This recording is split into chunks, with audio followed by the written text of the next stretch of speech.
Rusty, how are you, mate? Chris, how's it going, buddy? Yeah, good. Can you hear me okay? Sounding great, pal. Excellent. How's things over in the UK there?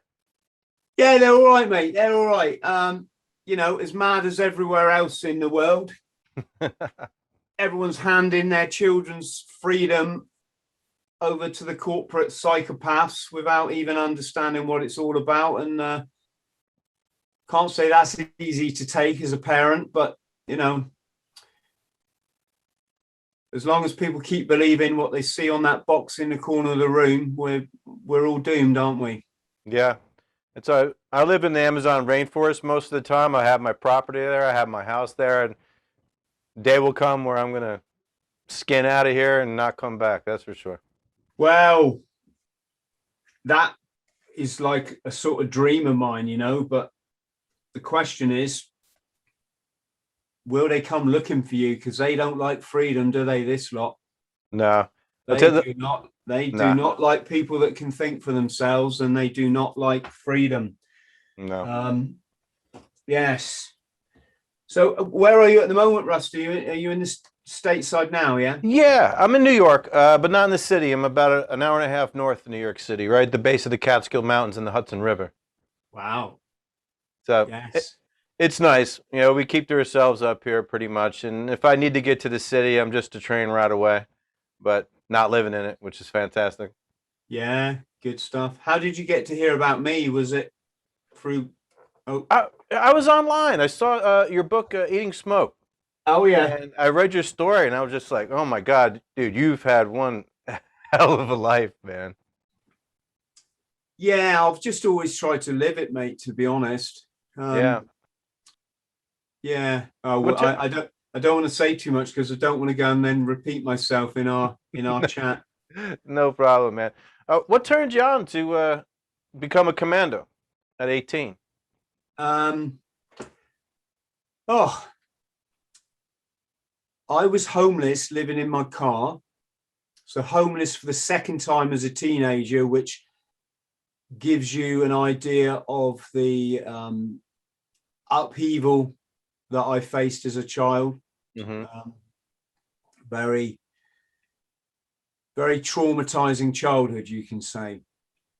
Um, as such, I was still having issues with my parents who'd long since been divorced and remarried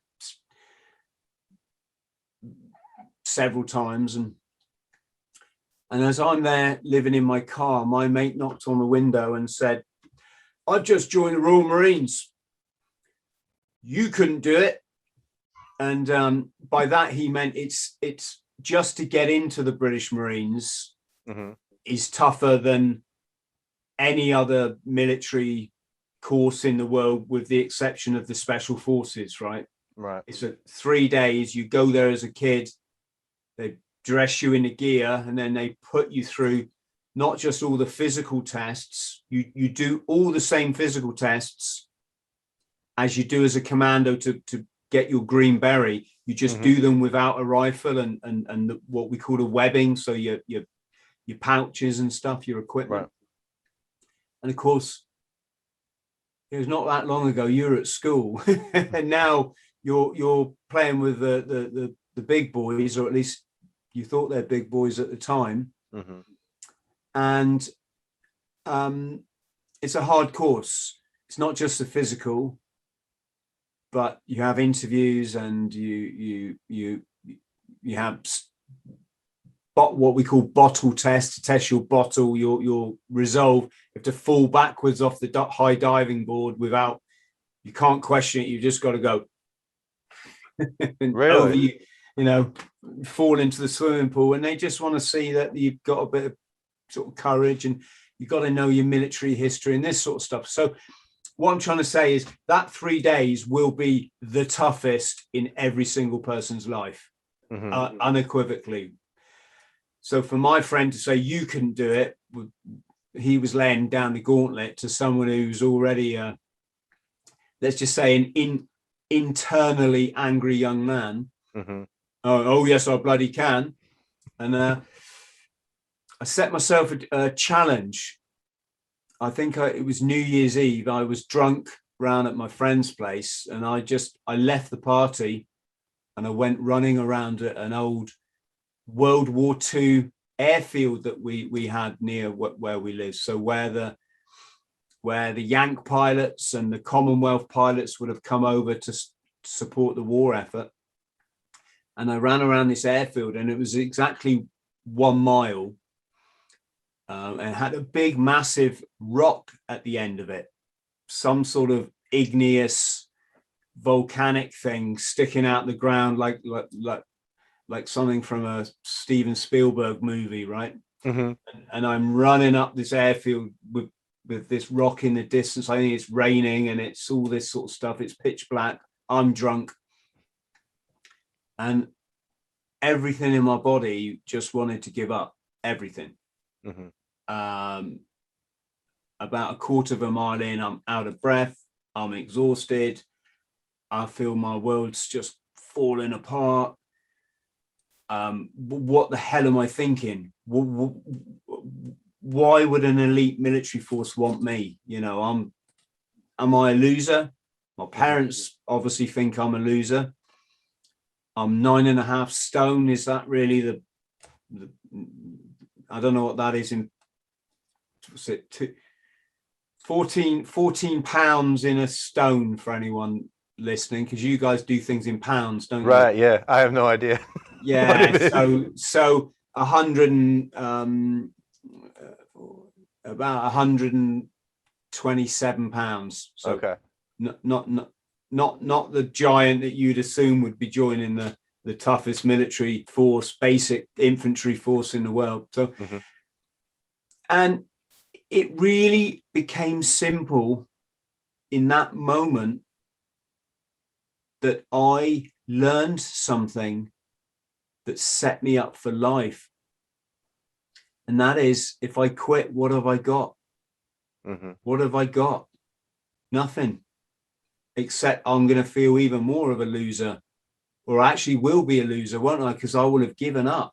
Right. But if I continue, I'm opening the door to that recruiting office. And this is not a recruitment drive for anybody listening. I was 18, very naive. But if I continue, I'll go down that recruiting office, and that could change my future. It will change my future. And that was it. I couldn't give up. And so I pushed through that pain barrier, and I forced myself, Rusty, to finish that mile run. And when I finished it, I thought, on the Monday after the bank holiday, the Christmas holiday, I'm going to go to the recruiting office and put in my application to join the Marines. And that's what I did. And now, a gigantic road later, you've run a 999 miles, quadruple Ironmans. How long did it take to you to where you felt, now I've reached, at least, not to say the peak of my physical fitness, but, you know, I'm where I want to be from that first basic training days? Right. So first thing, and I hope this helps anyone listening, nothing to do with physical fitness. I'm the crappiest guy at bloody everything. I'm just a normal, absolutely normal person. For me, it was way more about getting myself spiritually aligned with the universe, which is something, if you'd have told me as an 18-year-old Marine, you know, on active service carrying a machine gun, I would have looked at you and gone, what that fucking hippie shit or something? What you on? What is spirit? Yeah, that's just, it was about rainbows and unicorns or something, right? No. It's about the fact that in life, we've had the truth massively hidden from us. You know what it's like. You sit in the rainforest. I've done it. You've clearly done it more than me. You're utterly at peace and at one with the world. Yeah. You don't want for nothing. You don't need it. Well, you might need some leaves over your head because there's a lot of water coming down there, but you know, and you sense a beauty in life that you do not get sitting in a city. Yeah. And what I've done all my life, Rusty, I was always looking for answers, and I've always taken myself to the extremes. And I'm not suggesting people do, but what I am saying is it's what I did. Mm-hmm. I desperately needed, I think, when I look back, I probably needed to know why did I experience the things in my childhood that I did. I want answers. I just need to know who am I? Mm-hmm. What? And through this quest, so the first was the military. It's quite an extreme environment. It's not what people think. It's not a hero job. You fought in Northern Ireland against the IRA, yeah? Yes. What was that like? We were there for the 20th anniversary of British troops in Northern Ireland. The IRA had put some statement out, apparently saying they were going to do all they could to kill as many Marines as they could. We had one of our oppos, as we call them, so one of our brothers shot dead in the second week, and that was in my company. So one of the guys on my base that I work with on a daily basis. We got mortar bombed literally in our beds. The IRA sent mortars up into the air to try to get them to rain down on the camp, mm-hmm. because they're all homemade ordnance, or their mortars were. They weren't very accurate, fortunately, mm-hmm. for us. One of them knocked a kid off his bike. One of them went through the house of a local house. So you can see the civilian damage that gets done here. Mm-hmm. The first time we went out the gate on our camp, on one camp where we were staying. Well, I was stationed at 2 camps. I don't need to go into that, but the second camp we were stationed at after 2 weeks. The first time we ran out the main gate, bomb bursting, as we call it. So you're running from side to side, because if the sniper's going to get you, he's going to get you running out the gate, because he knows all the Marines are going to be coming out that gap there, and they just got to wait for you, right? So you bomb burst. And as we bomb burst out, boom, the IRA blew up the back gate. So it's like, take cover, take fucking cover. And you got to take cover and try and work out what's going on. And you listen to the radio, your Brit commander, your troop commander, your section commanders listen to the radio, just trying to work out what's going on and what do we need to do. Mm-hmm. So that was that. The chap behind me, Jock, was shot 3 times as we patrolled into an area called the Ardoyne, which was a very hardened Catholic area in North Belfast. And we were patrolling across a patch of grass. He was literally just behind me. And before I knew it, you could just see it, bang, bang, bang, bang, bang, bang, bang, bang, bang, like high velocity rounds going off. And I was naturally looking forward, and the ground was just pinging like that around me.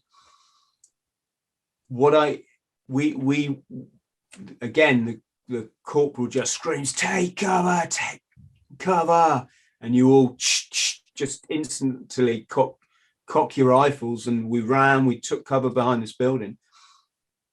And what I hadn't realized is the gunman, you could call him a sniper, but really a sniper is a really professional job. This is a guy with a Kalashnikov, mm-hmm. and they've kidnapped the owners of a house earlier in the day. They've taken them hostage. Hostage, meaning it's a hardened Republican area, meaning that really when the IRA knock and say, we need to use your house to shoot some Brits, the owner goes, okay, do you want a cup of tea? Not necessarily because they're murderous or they're on the side of the IRA soldiers, but if they didn't, they'd all be executed. So or they'd be kneecapped at least, they'd have their knees shot out, which was a punishment that happened a lot. So what had happened is gunmen had gone to their back window, opened up on Jock, hit him 3 times, and then obviously turned his sights on me because I was the next guy in his field of vision. Fortunately, Jock lived to tell the tale, but you're 19 years old. You're teenagers. It's not a good situation to put teenagers in that scenario. I mean, I just had the best time ever. I absolutely loved the adventure of it, the adrenaline, the fact that at any minute I might get to play toy soldier, for toy soldiers for real. But when I look back and I see the damage that's done to veterans in their minds, I think I need to be really fortunate. I never had to kill anyone. Mm-hmm. But going back to your thing about the Ironman and the running the length of the country, so running the 1,000 miles non-stop and this kind of stuff, that's just a product that. So first I went through the military looking for answers. Then I went through the business looking for answers. So I started an international business. Mm-hmm. At one point turned over $100,000 in 1 month. So I went through that avenue thinking that's going to get my answer. That will make me happy. Then when that crashed, when I was in Hong Kong, after I left the military, I then went full on down the substance route.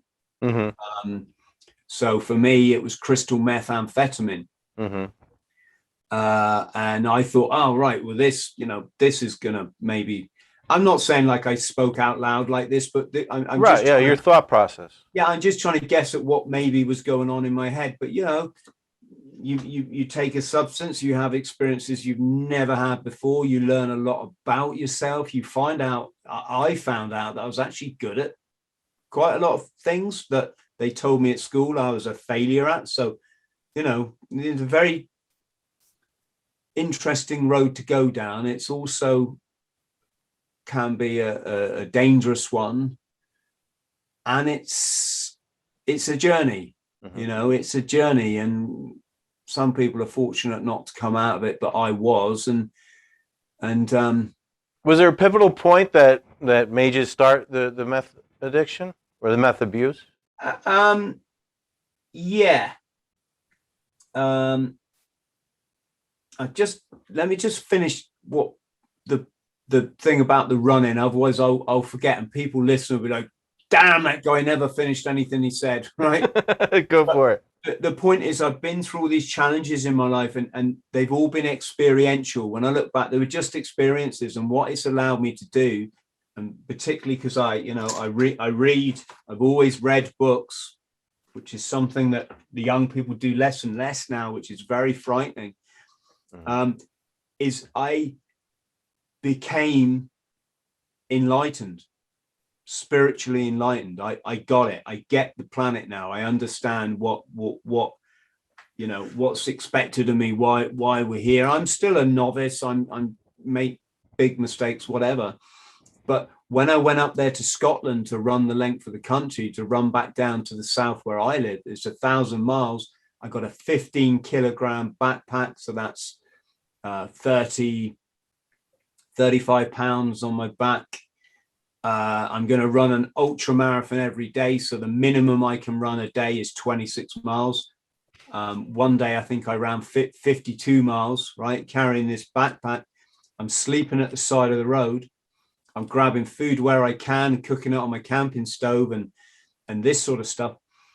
Well, the point is, when I stood on that start line, I knew I was invincible. I wouldn't say it was all going to be easy or anything, but I just knew. I stood there, I focused on the finish line, 1,000 miles away. I thought about my boy who's going to come and run the last little bit with me. He was 3 then. And I said, right, let's go. Let's smash it. And let's not have one single negative thought. Not going to help anything. And that was it. I just entered this blissful state. I had my music on and I ran, and it was just absolutely great.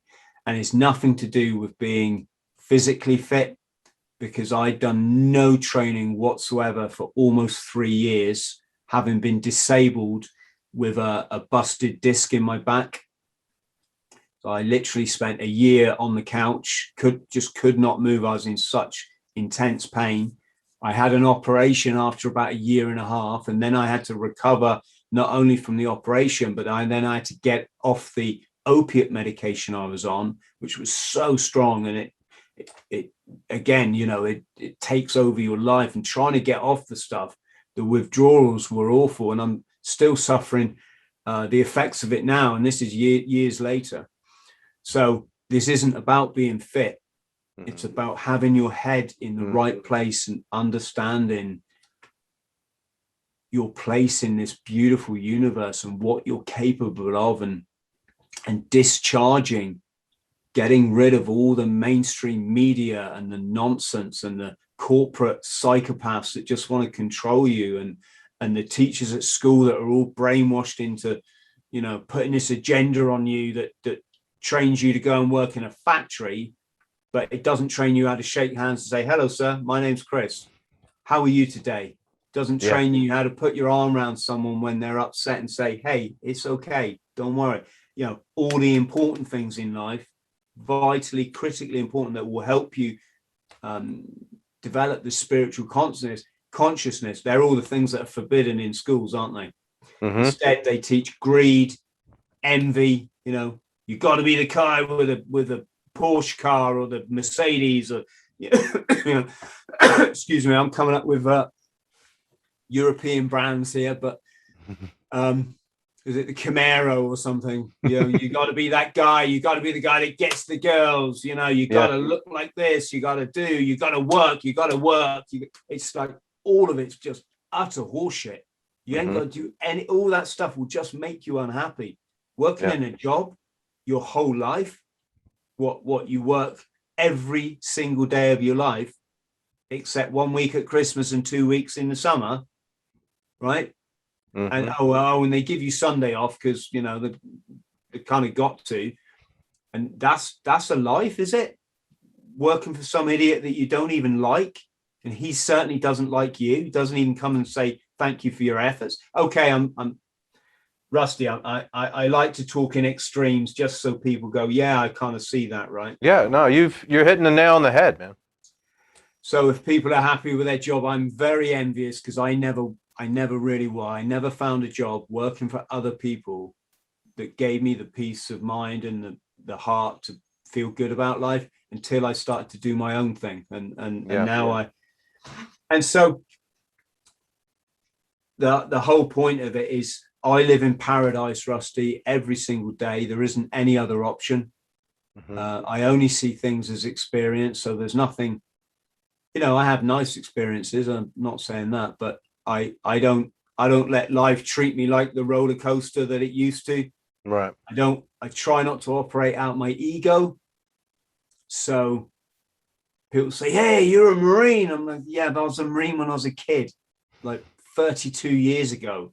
It's not my identity. I'm not, like, you know, gonna do all this stuff. And I don't know. I think we all got to get control of that ego, you know. It's not good being envious, jealous, greedy, angry, impulsive, taking things personally, wanting more than nothing good can come from any of that, right? No, and unfortunately it's a cornerstone of society nowadays. Yeah, of course. And I try to explain it when I'm life coaching people, is the psychopaths, they run the whole shop. They're very good at keeping you in your left brain condition. So they brainwash you from school to stay in that angry, greedy, jealousy. I want. If I get this, I'll be happy. If I get this, I'll be. Capitalism just cements all that in place, because you think, well, I get a load of money and I get this position in my job, I'll be so happy. And of course you're not. You get to that position, you look back at your life and go, oh my God, I just wasted my whole life, like, for a boss who's, you know, 280 pounds, like, who's never done anything with his life either. Just the only way he can be a man is to, like, try and get power through money. And that's not being a man. That's just being operating from your animal, your lower bestial self, if you want to talk in biblical terms. Mm-hmm. So that was the thing with a run. It's nothing to do with being physical, although, well, no, I mean, it wasn't. I literally had done no training for 3 years. I just went and did it. I mean, my legs were probably weak as hell, but this thing wasn't. The power of the mind. But with the addiction, so addiction's an interesting thing. It's one of the most misunderstood things in society, and that's because people confuse drugs with addiction. Mm-hmm. They think that the drug causes this, and I'm here to say no, it doesn't. Drugs do not cause addiction. They cannot physically cause addiction. That's like saying, hey man, I got this new car. It keeps making me have speeding tickets, right? Do you see the disconnect there, right? It's not the car. It's your programming in your mind is getting you the speeding tickets. And it's the same with drugs and addiction. A drug is just a weed that grows in the dirt or something that's made in a factory. And I'm not saying whether they're good or bad or whatever. That's not the point. The point is that for some of us, when we take them, it temporarily in that moment or for the next 12 hours or whatever, or 4 hours, whatever it takes you off that plane where you're constantly experiencing fear, anxiety, possibly feeling second best. You might not even know these things, right? And why is it you feel like? Well, it's because you've been through childhood trauma. You are a traumatized individual. You are undiagnosed as an unwell person. Mm-hmm. Doctors don't understand this stuff. They don't want to, because if they understand it, then the military wouldn't work. They couldn't send people off to war if it's just going to trash everyone for life, which we're now seeing with all these suicides every day in our veterans. Mm-hmm. So it's childhood trauma is what drives addiction, because when you get a substance, and the first thing, Rusty, I was ever addicted to was coffee, believe it or not. I was 10 years old. What the hell was anyone giving me coffee at that age for? But I used to run home from school to put the kettle on. I didn't know why. I just knew I loved that cup of coffee. Well, looking back, of course, it's a stimulant, isn't it? So it was raising my, it was changing my mind state, whether I knew it or not. And of course, when you change your mind state from one of fear, anxiety, nervousness, whatever it might be, that's a relief. It feels good. Of course, there's a crash after, as we all know. But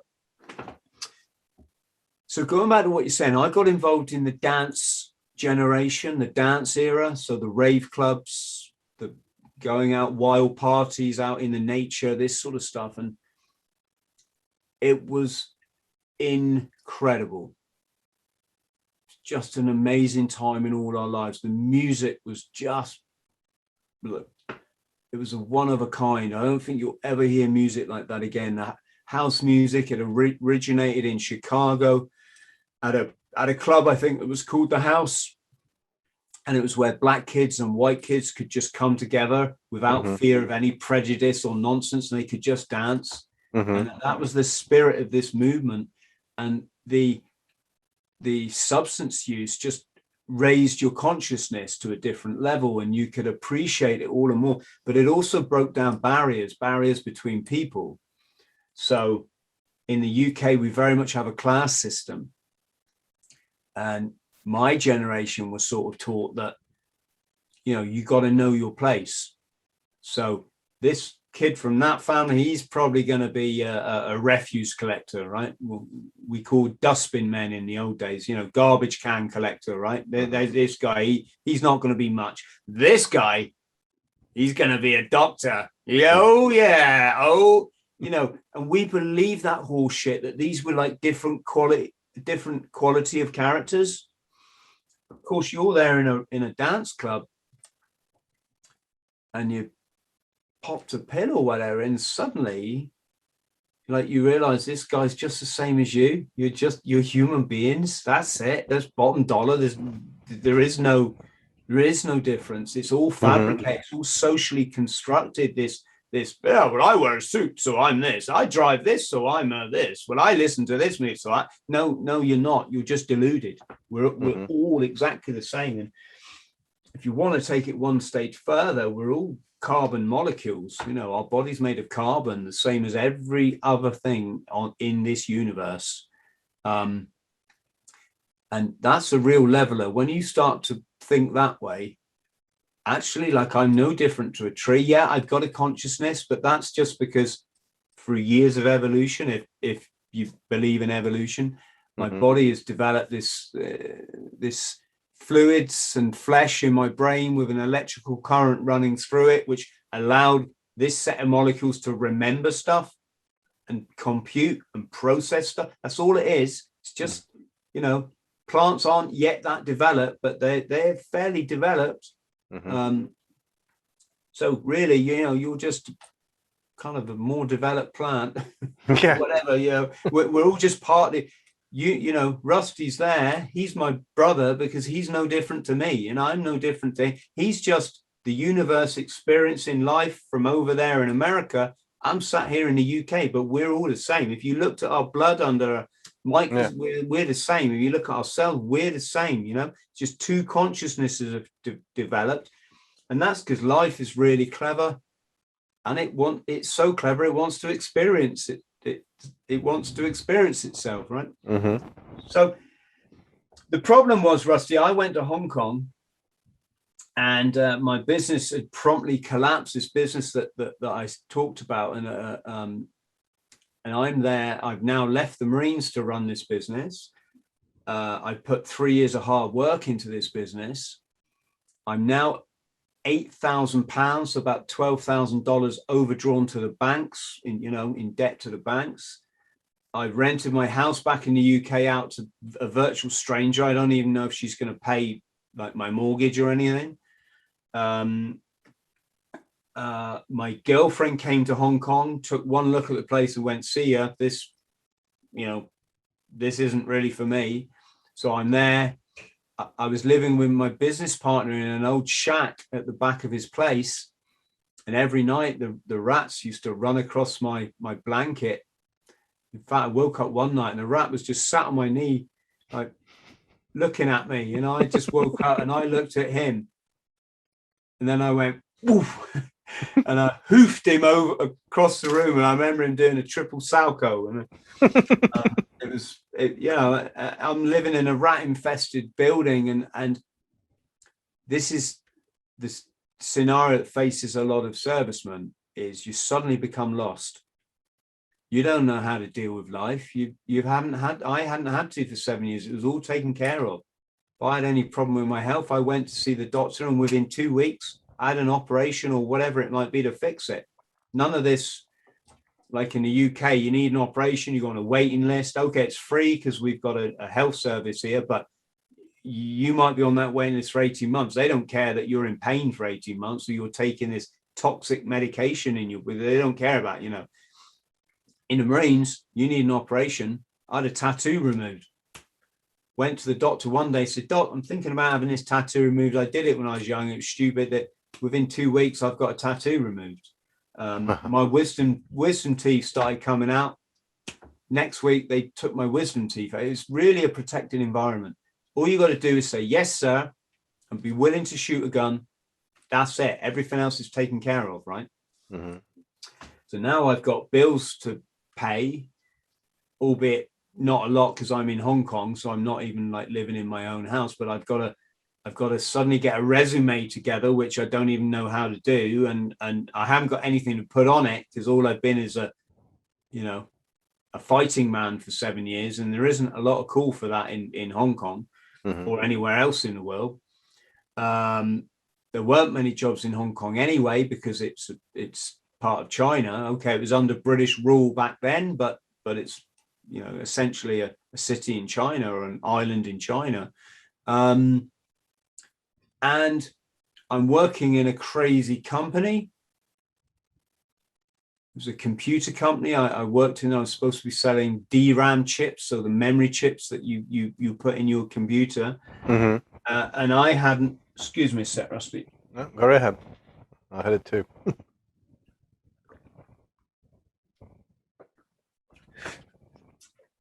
Gosh, I drink so loud, it's going to be picked up with this sensitive microphone. But yeah, I'm working in this crazy Chinese company for a crazy Chinese boss. It's all in, I should point out, if anyone's interested, it's all in my first memoir. Oh yeah.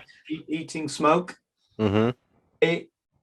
It's this is just, it's called One Man's Descent into Crystal Meth Psychosis in Hong Kong's Triad Heartland. I'll explain why.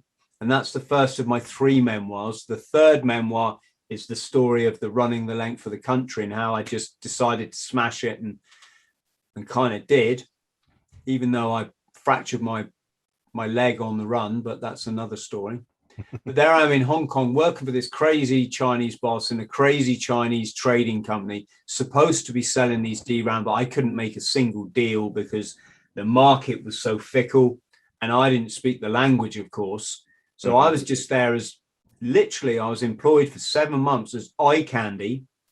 And I don't mean for the women, unfortunately, or the men. I mean that I had a white Western face. Mm-hmm. But this crazy old Chinese boss thought, if I just employ a lot of Westerners with their white, it will make me look like I'm a real international company. Mm-hmm. And that was his thinking. And when you think that people coming through the door into that company from Korea or Taiwan or Thailand or United States, wherever, that some of them carried briefcases with $1 million in to buy this DRAM. It was so. Wow. Then you can understand why the boss could afford to pay someone like me a meager salary to just sit there and look like an office executive, right? Well, while doing that job, my buddy was in the toilet one day, and I didn't know this, but I went down to the men's room, and I was taking a leak, and I smelt this sort of strange smell. And as I turn around to leave, that this guy Neil Diamond was coming out of the cubicle, and he said, "Chris, well, if you've been around the dance scene a bit, you know what that means, right?" So so he got out this silver foil and he put this little crystal, like a little bit of rock salt. That's what it looked like. He put this crystal on it and he shoved a rolled up note in my mouth. And he went, "Suck on this," and he heated up this thing, and I just took one inhale of this favor. That's all I did. One, it might have been 2 at the most. And he said, "It's crystal meth. Have you heard of it? They call it ice here in Asia." And I said, "Yeah, I heard of it. Apparently it sends people mental." He's like, "Yeah." This is what I'm saying, Rusty, about my need to experiment and get my answers in. I'm willing to do a drug that I know sends people mental. In case anyone's wondering what it is, crystal meth is it's 100. Well, it's like 99.7% pure amphetamine. That's why it comes in a crystal, a clear crystal. It's incredibly strong. One little crystal, like the size of a rock salt, if you've not done it before, that's going to keep you up one day, if not 2. Wow. You can dance all night long. You feel euphoric. You just want to chat. You feel great. Well, that was a dangerous place to be for me. If you think of all the stress I was under at the time, I sat back at my desk, and within a few seconds, I just started to feel this feeling. I won't just go too heavily into it because depending on what platforms you're on, you're not allowed to talk about the effects of substances. But let's just say my God, you know, it was just amazing. I just felt brilliant. The best I ever felt my whole life. Just absolutely brilliant. And I couldn't wait to do this again, or to keep this feeling going. I needed to get some more, right? And to give you an idea of how certain things affect certain people differently, depending on their biology, their mental state, their history, their life experiences, there was every drug available in Hong Kong, and it was all pure stuff. None of this, you know. If you try and buy something in the UK, it's really adulterated. They chop it all up. They add all kind of weird ingredients. They use like the ingredients they use in your dentist to numb your jaw when you have a filling or whatever. They put that stuff in the cocaine over here because it's cheaper than actual cocaine. It's anyway. What I'm saying is, in Hong Kong, everything is pure. It's almost, well, I mean, it's in the Golden Triangle. Yeah. So everything was available, and I dabbled in everything, but I never had a problem with anything else. It was this meth. It was this one. It was for me. It was, you know, someone had written this, God had written this prescription, or Mother Nature had, right? And I knew I was on a journey. I knew it was going to take me to hell and back. And I knew I had no choice. You know, this is what I'm saying. It's not the drug, it's the psychology that you've got. You try something, it makes you feel just so unbelievably great. The feeling you think you've been missing your whole, what are you going to do? You're going to do it again, aren't you? And then when that wears off and you feel groggy and tired and awful, then you really want to do it again. And then you start to chase this thing to maintain this feeling. And the problem is with addiction, it's a spiral down. So long as you try to maintain this feeling, your life spirals out of control. And it does so because all your money starts to go. Instead of focusing on your daily routines that keep you sane and keep you healthy, like cooking, cleaning, eating, socializing, working, no, all that shit goes out the window. You just want to find some more of this stuff, and then you want to hand over all your and you're telling yourself, I'm doing this for me. I'm gonna feel great. I deserve this. You know, I want. So I kind of realized pretty much straight away that's how it was for me. I was just going to chase this stuff. I could see it. I knew it's going to be a roller coaster ride, and maybe I would die. Maybe. Fuck it. Let's go. You know, let's go. You know, that was it. I was just quite realistic about it, but ended up with me becoming chronically unwell, so mentally unwell. Really was that crazy guy at some points on this journey. And so I was in Hong Kong just over a year. I went through crazy amount of jobs, doing crazy jobs. And this second to last one I got was working in a nightclub run by the 14K.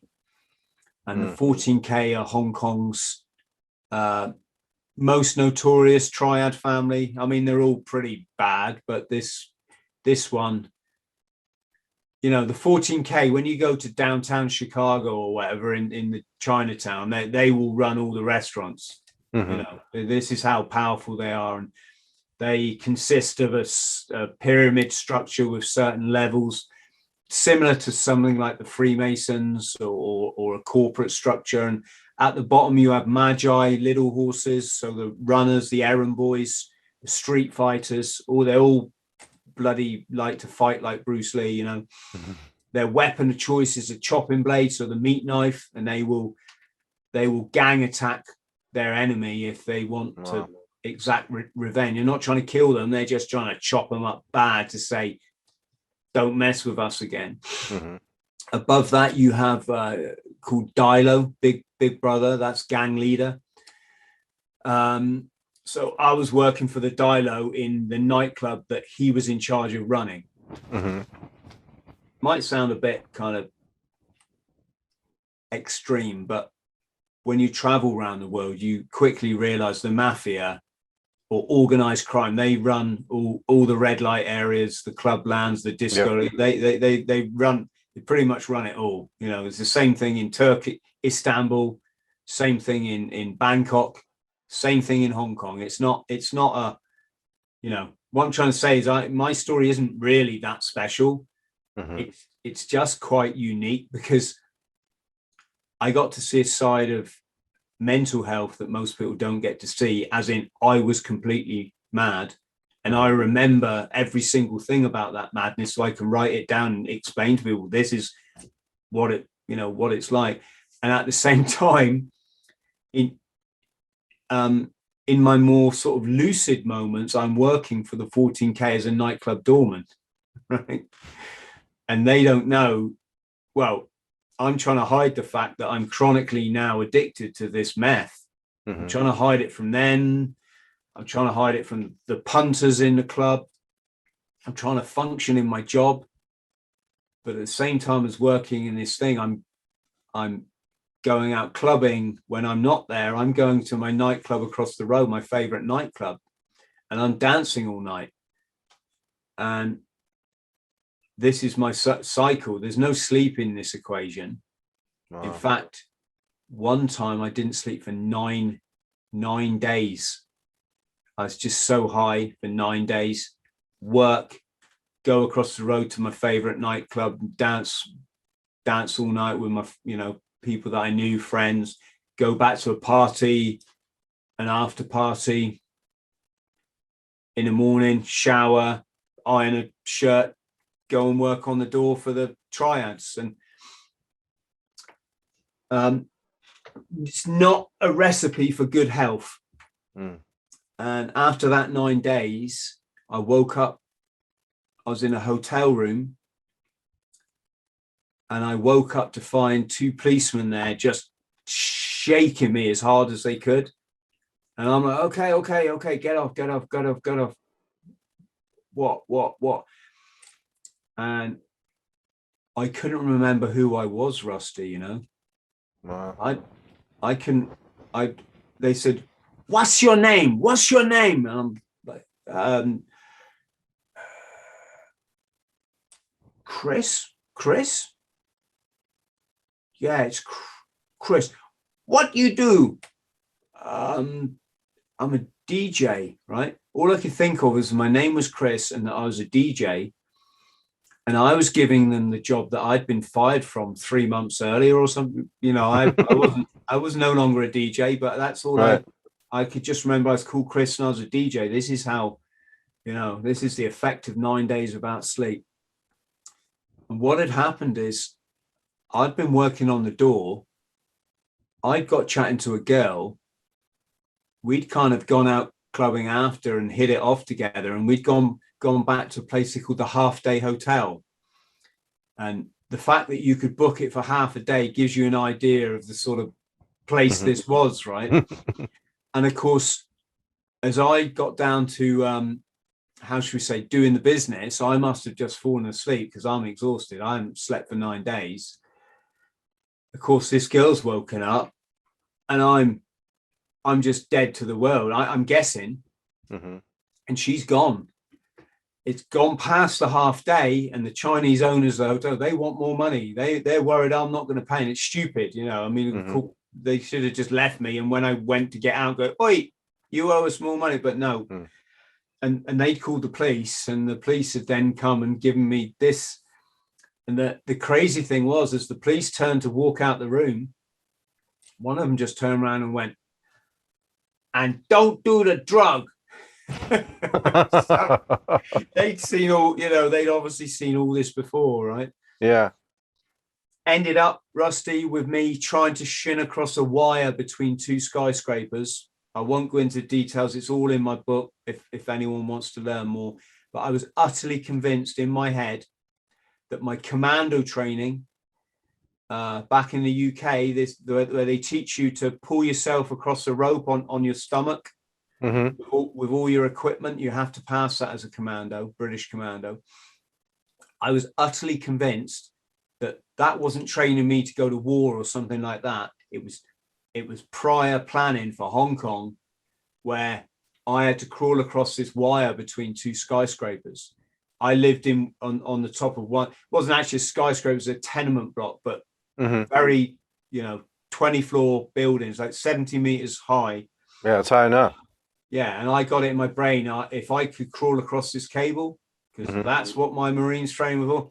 If I could get to the other answer, I'd get to the other side and get all my answers in life. Get it would all come good. I'd be able to see exactly why I'd, been fired from so many jobs, why everyone was laughing at me, why I was addicted to this bloody drug, and why I lived in a mess. Again, I won't go into it, but I got a little way out on this wire, and then I thought, hang on, even though I'm absolutely in psychosis now, so I'm chronically mentally unwell, I still could think, hang on, I didn't put this wire up here. This could just snap at any moment, and I'm just going to spiral down to my death. And I thought my little brother, who obviously been by my side through all these troubles as a kid, or at least a lot of it, he was 6 years younger than me. And I thought, my God, what's he going to think if he get, my family get a phone call in the UK and they say, oh, your brother became addicted to drugs in Hong Kong and he threw himself off a skyscraper. And it's like, it wouldn't have been the truth, Rusty. Yeah. I still kept my self-respect, even though I was going through a lot and I didn't understand it. I still kept my self-respect, and I still knew I had just as much right on this planet as anybody else. And I wasn't going to kill myself. I just thought I've got some challenges to get over, and and the thought that my little baby brother, who I love dearly, would get that news, it broke me. And I had an emotional breakdown, got off this stupid wire, and I won't say that was the end of my Hong Kong shenanigans, but that was towards the end of that book. And then the next thing, I found myself in the UK. Terrible time there. Hong Kong, despite what you've heard, was all good fun, because I'm still a young man. I'm still ex-military. I'm still working for a bunch of nutcases called the Hong Kong Triads. I'm still meeting the girls. I'm, even though I was unwell, it's very strange. I know. Mental illness is funny. Most of it's inside your head. A lot of people don't know. They just think maybe this guy's just a bit extreme. But back in the UK, I just all got messy. I started to inject the drug to make it work better. You couldn't buy the same strength as you could in Hong Kong, because we didn't have crystal meth in the UK. We just had what we call base, which is methamphetamine. And my life just continued to spiral down. The only slight change was that because the drugs were a lot weaker, my psychosis went away. So I just became normal again. But the trouble is, chronic depression replaced the psychosis. So I lived on a sofa bed for, on the couch basically for a year and a half. I had to shoplift I ate bread, white bread, and porridge and pasta. And I don't mean like, a nice Italian meal or something. I mean, literally, I put porridge in with pasta into a big pint glass. I'd boil it through in the microwave to soften the pasta, pour the water out, replace it with full fat milk, put in a big spoon of margarine, just to get some calories in there. and then put 20 spoons of sugar in, right? Won't surprise you to hear I've lost one of my teeth now. Well, I've lost a couple of my teeth, but the other one was through fighting. So at least I can justify that. Losing losing part of your body through chronic addiction is not a good thing. And I lived like that. My only treat was a jar of, we call it Bovril. It's like a spread. It's like a meat tasting spread. You put it on toast. I couldn't afford it because it was like, you know, $1.50. Well, I only had $1.50 for 2 weeks shopping. So the bread I'd buy would be, and we're talking 20 years ago now, so stuff was cheaper, but I'd buy a loaf of bread for 20 cents. Cheap, you know, the supermarket brand. So the cheap brand. I'd buy this big tub of like industrial margarine for 27 cents. I'd buy the big, 5 kilogram bag of pasta and a 5 kilo or 3 kilo, whatever it is, all budget, no name, bro. We call it no name, no frills, right? Yeah. And so that would be £1.87, which is about £2.40. Sorry, $2.40. That's I'm shopping for 2 weeks now, right? I've spent all the rest of my money. I couldn't help spending on this stuff, this drug. And the meat spread, I shoplift. I put that in my pocket, and I got caught doing it once, which was so embarrassing. Luckily, I was able to chuck it back on the shelf before leaving the shop, so they couldn't prosecute me, right? But it was just a horrible moment to think, oh my God, my life has sunk this low that I'm having to steal food. Cut long story short, I had a moment of enlightenment, of an epiphany, where it all just come down on me in one moment in my life. And I suddenly realized, Rusty, what I'd done to myself. I was cold, I was shivering, I was just in my boxer shorts lying on the floor. I'd crashed out. I'd done one of these 5 days without sleep jobs. And I'd gone to do one more thing before I crashed out on this sofa bed. That's why I was in my boxer shorts. I'm just about to get in this filthy sleeping bag and sleep, right? And I think, no, there's one more thing. I'm still a bit wired. I can still get something out of this buzz, this binge. Still do. And I think I was going to wire a plug onto my TV, right? Most jobs I did just ended in carnage. I trashed my whole house, my burns on the floor, a hole through the kitchen floor because I let the sink run and it rotted the floor out. Grease everywhere because I'd fixed my bike inside the house, and then I started to fix my car engine inside there. Not that I could drive the car because it didn't work, and it was just awful. I was utterly convinced that I was infested with lice and all this stuff. It was horrible. And in that moment, I woke up cold, half naked on the floor, shivering, starving, hungry because you don't eat for 5 days normally. You're going to be hungry.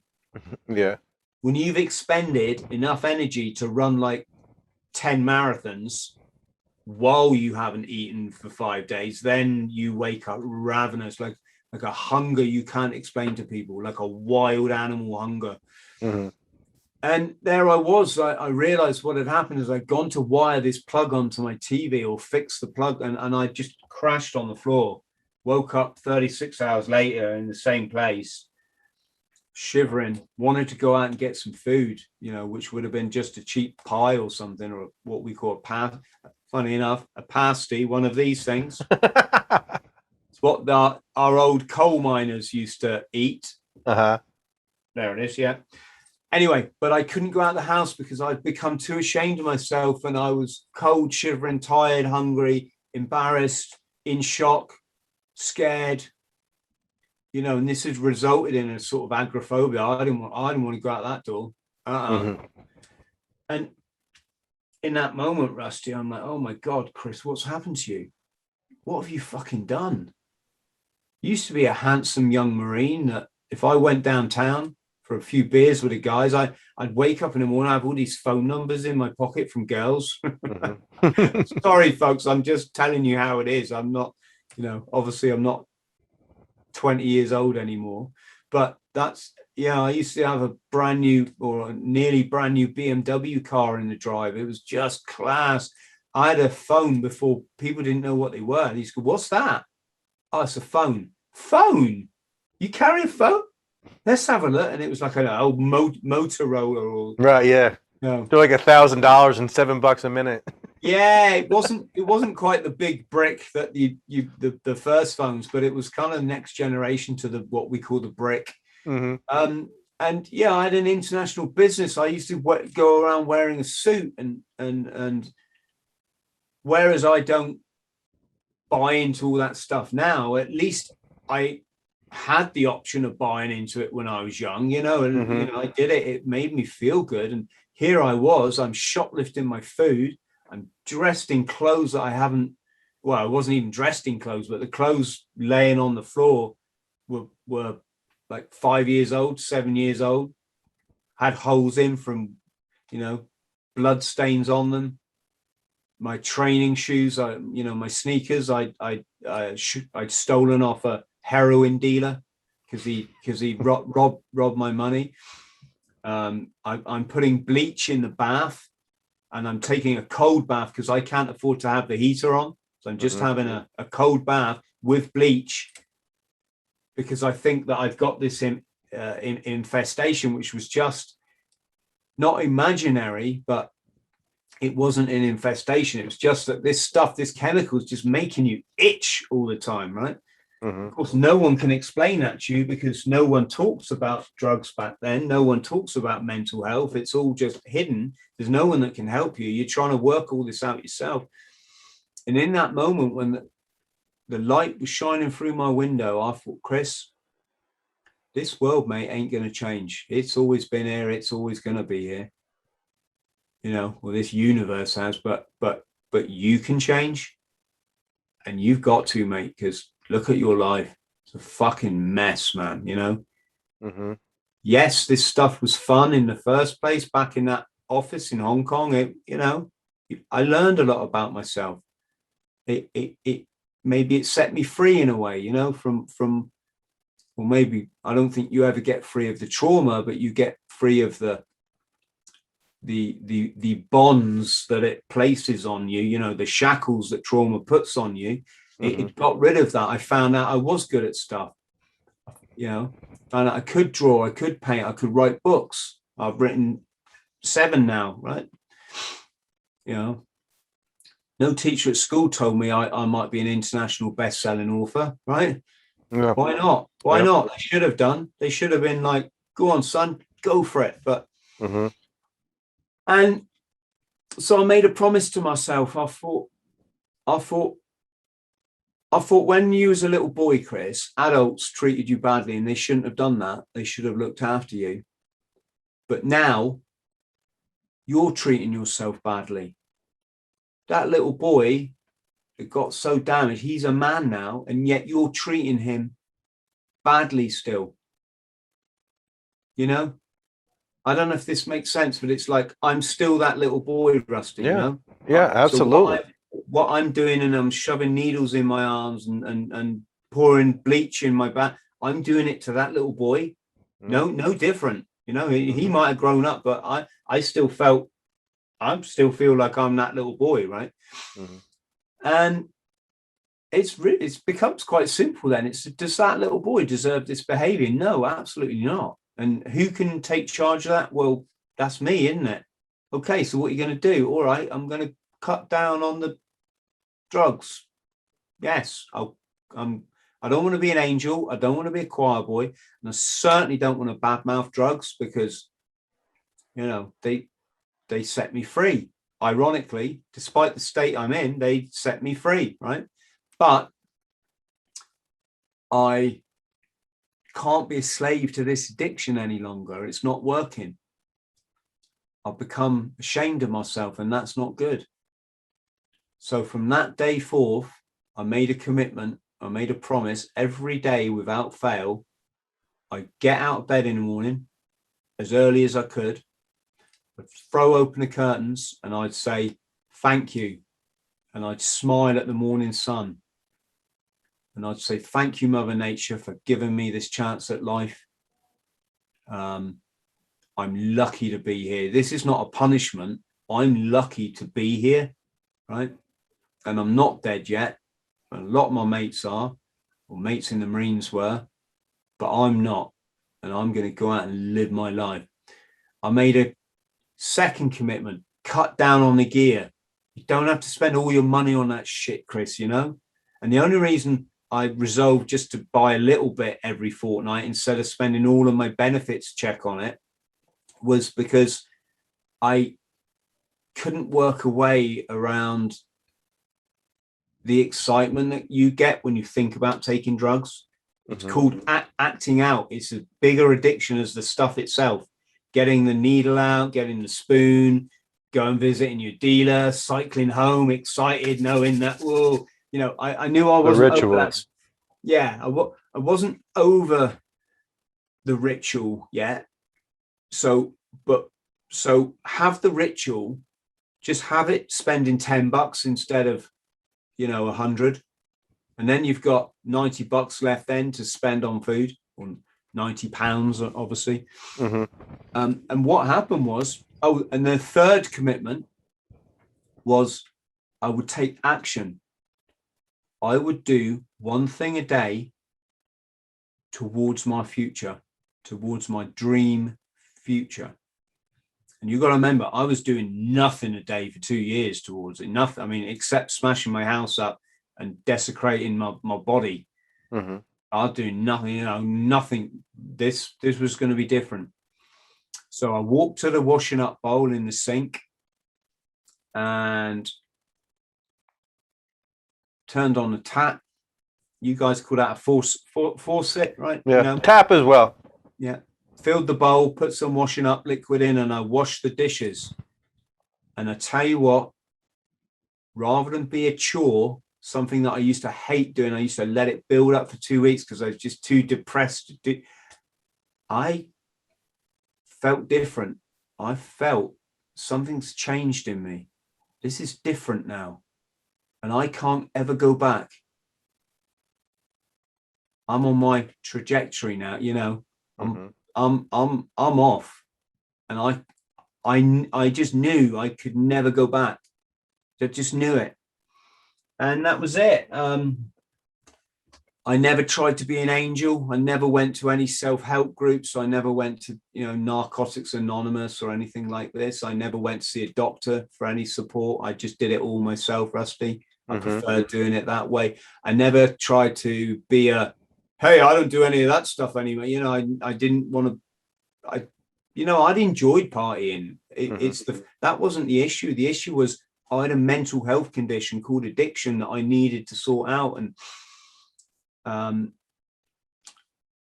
I won't say, you know, I was particularly brilliant at sorting it out, but I sorted it out well enough to get my life back on track and start smashing out my goals. So I lived, worked and traveled in 85 countries across all 7 continents. Wow.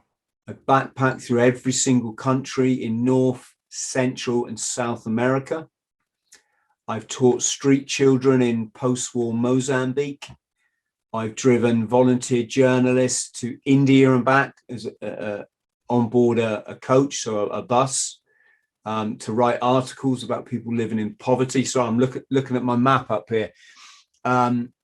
I've dived on the Great Barrier Reef in Australia. I'm a fully qualified pilot, skydiver, advanced scuba diver. I've expeditioned to the Antarctic Polar Circle to scuba dive down there on icebergs and with leopard seals. I've run, as we've mentioned, the length of the United Kingdom, so almost 1,000 miles, pretty much non-stop, sleeping at the side of the road. I did for my 50th birthday with only 8 weeks training because I failed my first ever triathlon I entered. I didn't fail, I came last, right? I came last by a long way, so much so they'd shut the triathlon by the time I finished.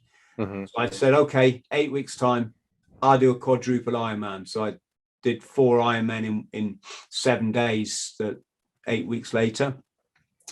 This Christmas just gone, I gave up my Christmas to run 200 miles to raise awareness of the veterans mental health crisis that we're in and raise some money. Mm-hmm. So I ran 100 miles around a running track, just literally ran around a running track for 100 miles took me 2 days, maybe 3. And then I ran another 3 out in the nature. So around the moorland here and through the worst storm ever. Now I have one of the most successful podcasts, certainly in the UK. I life coach lots of people. I've written best-selling books. And you're addiction counselor as well, correct? Yeah, I did that for 3 years in a clinic. I was what we call a substance misuse specialist, which is basically, it's not just being a counselor, it's about helping people to develop strategies to get, counselors kind of like listening therapy. We would be kind of directive as well, like you can do this, you can do that. Proactive, yeah. Proactive, yeah. So I often, obviously, I still give that advice out now because I get asked for it a lot. Mm-hmm. And so, yeah, this is when you get your head in order. And I should say I've got the most beautiful family now. I'm just really lucky. I feel like Mother Nature created the perfect little boy. Mm-hmm. Perfect. And then just gave him to me. Like, beautiful. What? What? But I'm just so lucky. I mean,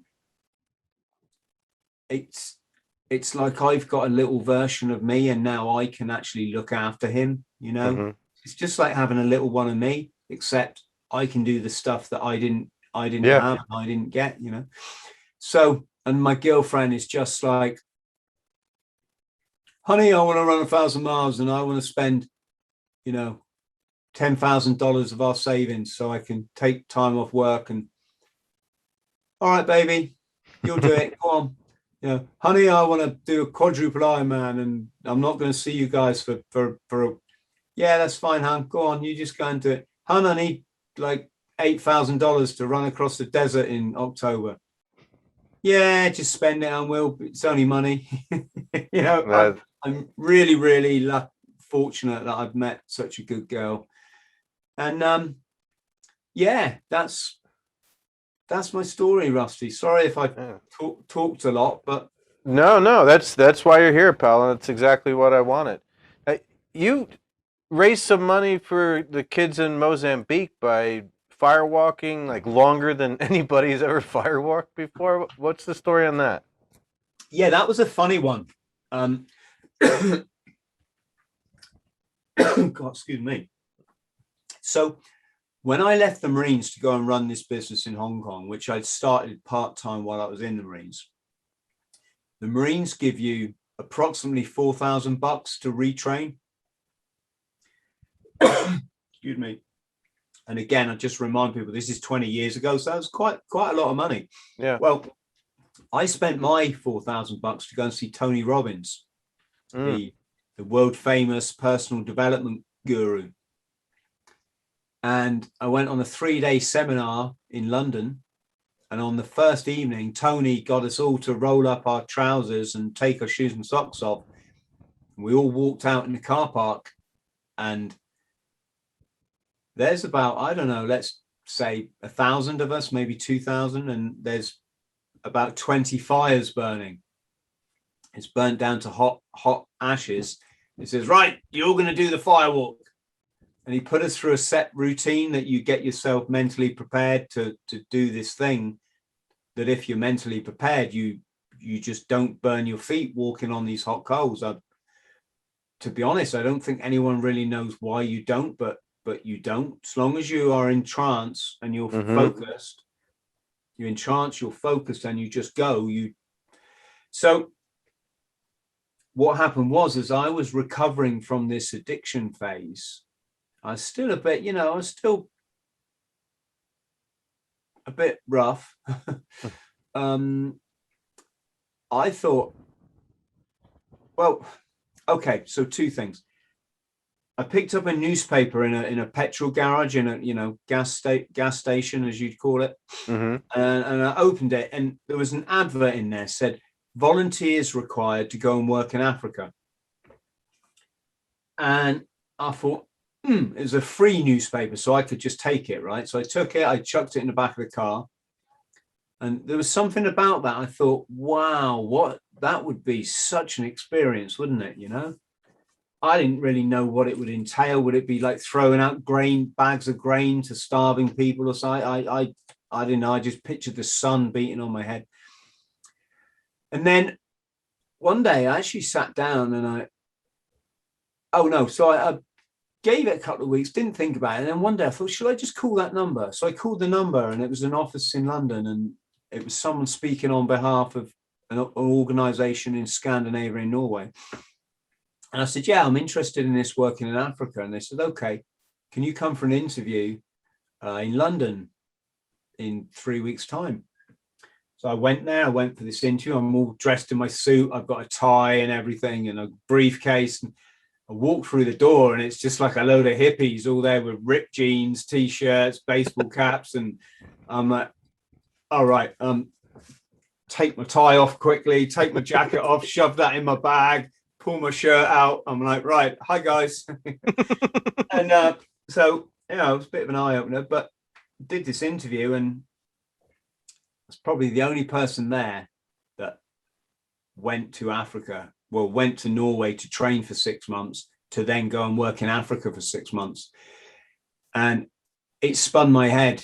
The woman, she was called Veronica. She was Norwegian, or she's Swedish rather. She just talked through the opportunity available, what you do, how you train in teams. When you go to school in Norway, you can do lots of skiing, cross-country skiing, build snow caves, go fishing in the lake.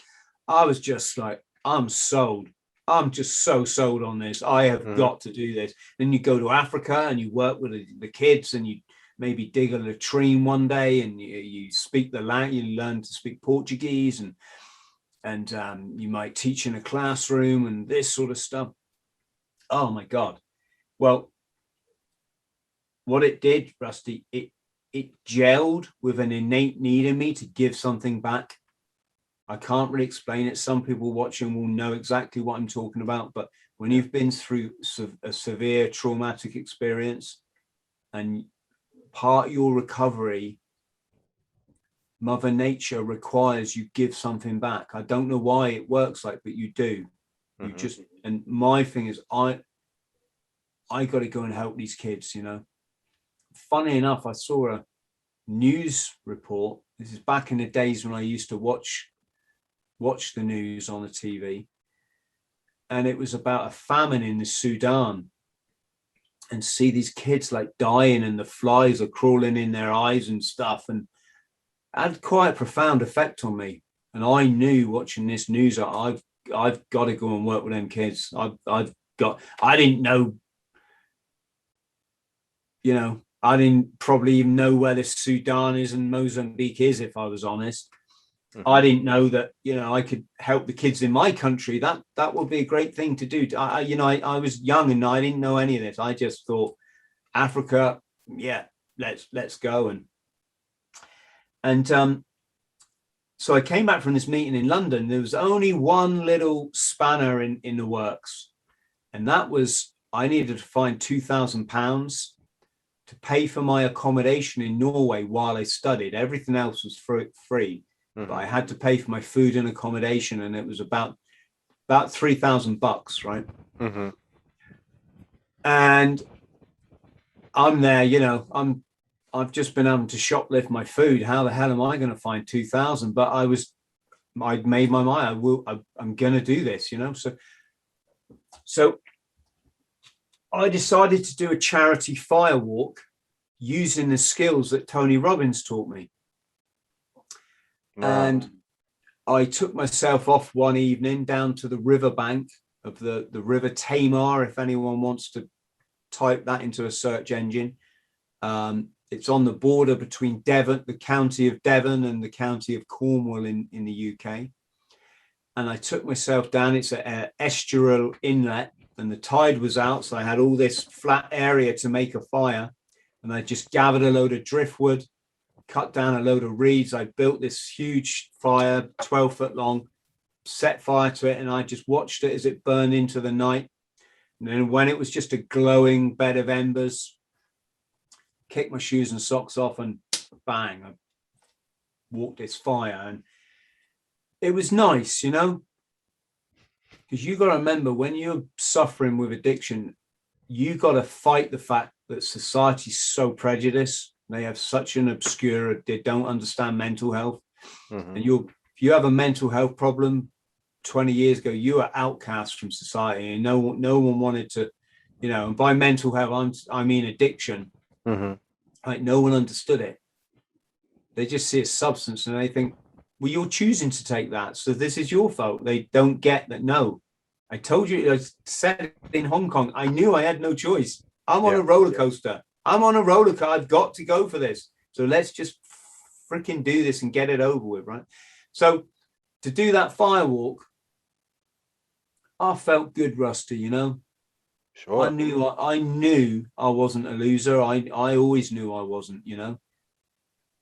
And here's society going, yeah. They'll all tell you, how many of them would be doing that fire walk on their own in the dark? How long was it? This fire walk was like about 12 feet, right? But the reason I did it is I'd had the idea, why don't I do one for charity and raise money to go to this school in Norway to study, to work in Africa? Why don't I do that? So off the back of the success of doing this one on my own and the boost in confidence it gave me, I approached the newspapers and the TV and said, look, I'm going to do a fire walk, right? And I called my friend's father, who owned a yachting marina, you know, like a yacht club, like a sailing club. They had all the very rich people members of it. And I said, look, can I use your grounds to do this fire walk? He said, Chris, just come on down and, you know, do it where you want. So we went to the car park of this yacht club and we set the fire up, and the press turned up, and the crowd turned up and started doing all this. And it was 30 feet long, and I walked it. And then I went back to start and I walked it again. Then I went back to start and I walked it again. And then I went back to start and I walked it again. So I did 120 feet in total. Wow. And that was it. The funny thing was, I approached the Guinness Book of Records and said, look, what's the record for this? You know, can I do another one and set the record? And they said, there isn't a record. So I'm like, oh, well, I'll claim that then. You know, I didn't get my name in the book or anything. Like, I just thought, you know, it's just a silly thing, but it was fun at the time. Got you to Norway though, right? Yeah. I won't say it got me all the money by any means. It didn't really get me very much, if I was honest. But what I started doing was driving with a friend of mine in a car full of, say, 4 people. We started driving into Europe through the Channel Tunnel. So the tunnel that goes between Britain and France, under the seabed. You actually go on a train, believe it or not. You drive your car onto a train, and then the train hit France, drive into Belgium, fill the car, go back to the UK, collect the stuff that we left in a hotel, fill the car, and we'd all be like sitting with tobacco up to here, and duty-free bottles of whiskey and rum and all this stuff. And then my friend's uncle back in the UK would sell it all, and they made a lot of money doing this, because the price was so different. It was, you know, $10 for a packet in the UK. You could buy it for $2 in Europe, right? And every time we did this trip, I'd get paid about $50, so about £30. Not a lot. It was awfully hard work. You came back exhausted. You couldn't sleep all night, cramped in this little car, drinking bloody fizzy cola drinks or whatever. But through that, I saved up enough money for the rest of what I needed. And that tobacco trip was good until we all got busted by the police for smuggling, obviously, you know, not paying the duty on this Right. product. It was they couldn't really prosecute us because there wasn't any law to stop you buying something in Europe and bringing it to the UK. That, you know, you'd already paid the tax on it in Europe, right? So, but what they used to do is they pull your car over, and the police would give you, or the customs officers would give you an ultimatum: look, you can leave the car and all the tobacco and just walk out of here, and we'll say nothing more. Right. Or you can fight us in court, and you've got to explain to a judge how you were going to smoke like 5,000 packets of tobacco between 4 guys. You know, needless to say, luckily that car was only worth about 2,000, you know, £2,000, not a lot. The car we went in many times was my friend's top of the range Mercedes, was worth 30,000, like $50,000, right? And luckily we didn't get busted with that car. We got busted with this crappy little runaround car. So yeah, does that answer your question, Rusty? Sorry, I go on a bit, but I never know when to stop. No, it's interesting. You've lived a fantastic life. What's in the future for you now? What plans do you have? What's in the future? So I want to keep running my Bought the T-shirt podcast. I want to keep writing books. I want to get all my books into audio books. That's kind of my immediate goals. I want to keep up the charity work, just to try and do a good thing and keep up the adventures. As I said, I'm running across the Sahara Desert in October, or I'm set to. That's great. I want to be a good father for my son, as good as possible. So I'm taking him to taekwondo and to football and all the sort of stuff that I didn't really have as a kid.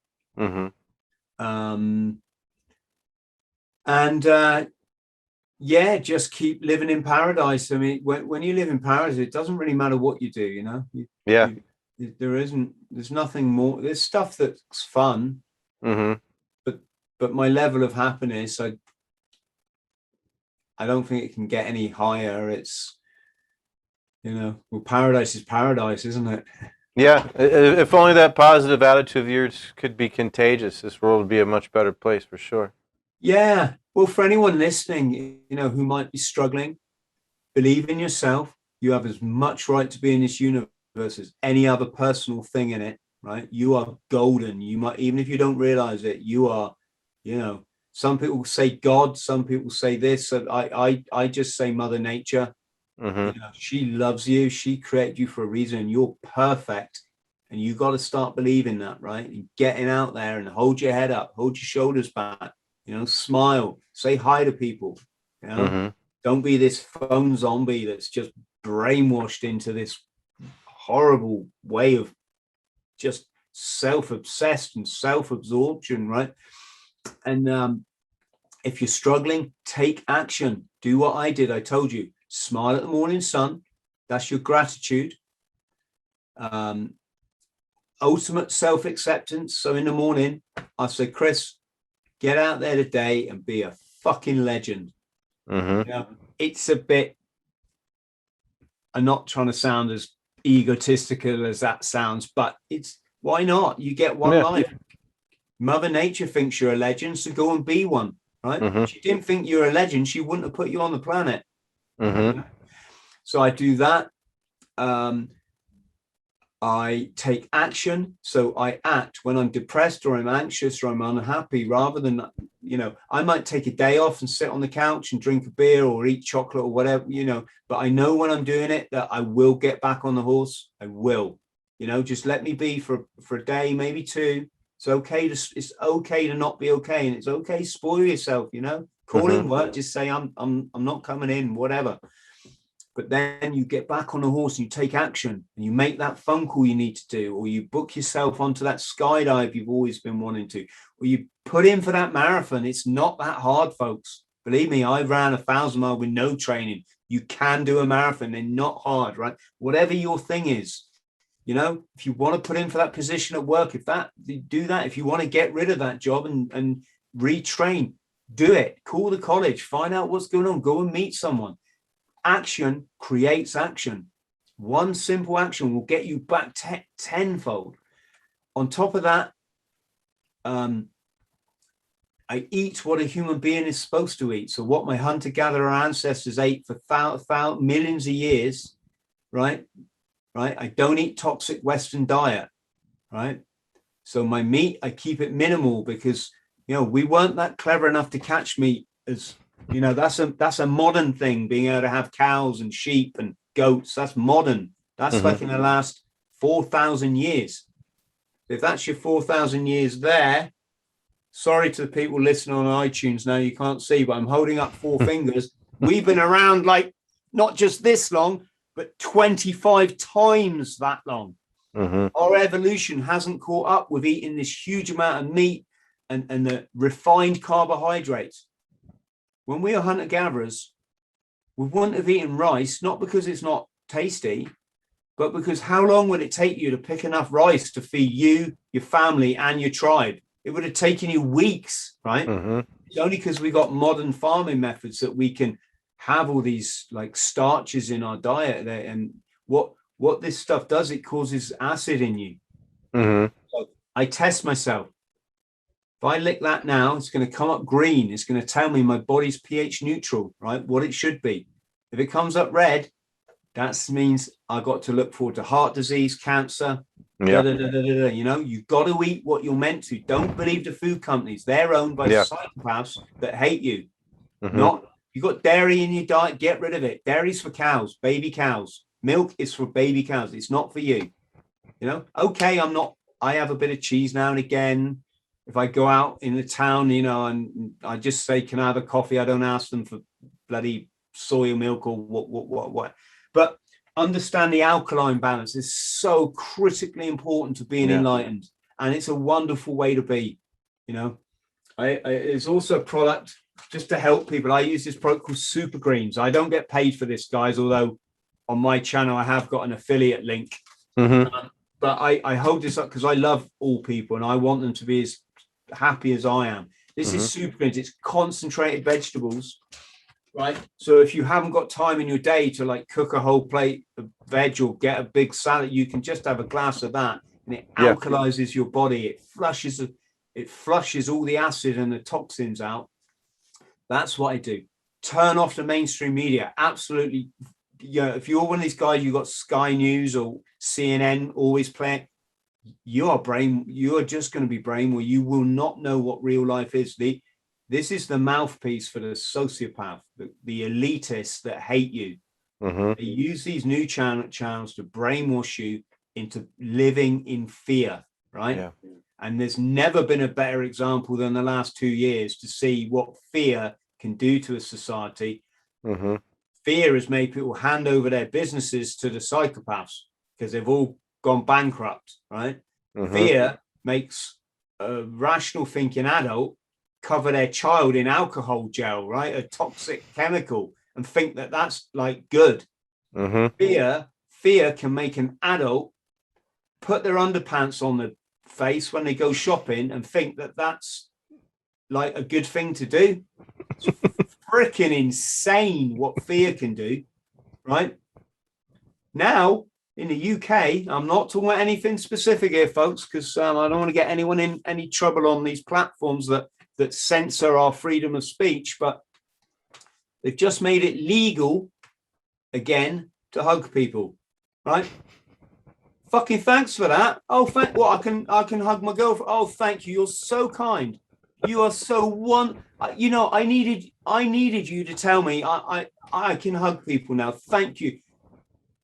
It's fuck off. I will hug who I want when I want and not buy into your fear-based narrative. You utter psychopathic fucking cowardly charlatan scumbags. Take your new world order and fucking shove it where the sun don't shine, right? So turn off the media, folks. It's not helping you. Just make you more scared, more anxiety, more fear in your life, and you'll feel crapper about yourself and you won't get out there and smash it, right? Yeah. And that's it. If you do those things, then whoever's listening, you'll be sat here in 10 years' time telling a wonderful person in the States all about your life across 85 countries on all 7 continents, or whatever your thing might be. So yeah, there we go, Rusty. We hopefully help some people as well. You absolutely did. Absolutely did. And wise words, and I couldn't agree with you more. Now, where can we get your books? I got to give the enemy a shout out now, but basically as an author these days, you have to be on Amazon. Otherwise you're not really going to sell. So Amazon's probably the best way. But if you don't like using Amazon, folks, I use Book Depository because it's free delivery the world over. They're a great shop or a great store. Perfect. Book Depository, and get all my books on there. Hook up with me on social media. Just type Chris Thrall into a search engine and you'll get my website or all my Twitter and all that sort of stuff. I'll have all the links down below too for you. Oh, excellent. Perfect. Well, Chris, thanks so much. This has been a blast. Been an absolute pleasure, Rusty. I hope to hook up with you in the Amazon one day. Let's do that. We'll talk about that when you hit the record button off, because I'm fascinated to hear more about that. Fantastic, man. Yeah. All right, buddy. Well, thanks a lot.